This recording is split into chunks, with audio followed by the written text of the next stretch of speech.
النهارده هنتكلم عن الجي ال بي 1. هنتكلم النهارده عن الاكلات اللي بتساعد مرضى الفايبروميالجيا. النهارده هجاوب على سؤال من ضمن الاسئله المهمه جدا بالنسبه للناس اللي بتعمل دايت ووزنها ثابت. ليه الاصابات العضليه دلوقتي بقت اكتر انتشارا بالنسبه للرياضات؟ انا خدت وقت قد ايه في اللي فات؟ المايك اتحرك صح؟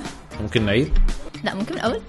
ايه عباره عن مش حاسه احسن حاجه. انا حاسه ان انا نشره صح. اتكلم بقى.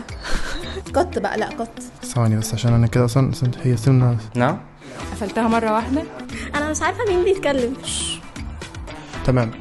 السمنه الزراعيه هي نوع من انواع السمنه الموضعيه اللي بيكون فيه صعوبه جدا في التخلص منها عن طريق الدايت او النظام الغذائي. طبعا لو ما نمتش كويس وزنك هيتخن جدا وهتلاقي نفسك عندك كرش. بتمارس الرياضه بشكل منتظم، ده بيحطك تاني اون تراك. الووتر ريتنشن او احتباس السوائل في الجسم. وزني مش كبير بس عندي بطن سفليه او عوامه، ايه الحل؟ واخر حاجه واهم حاجه التمارين. بس خلاص خلصت، هموت.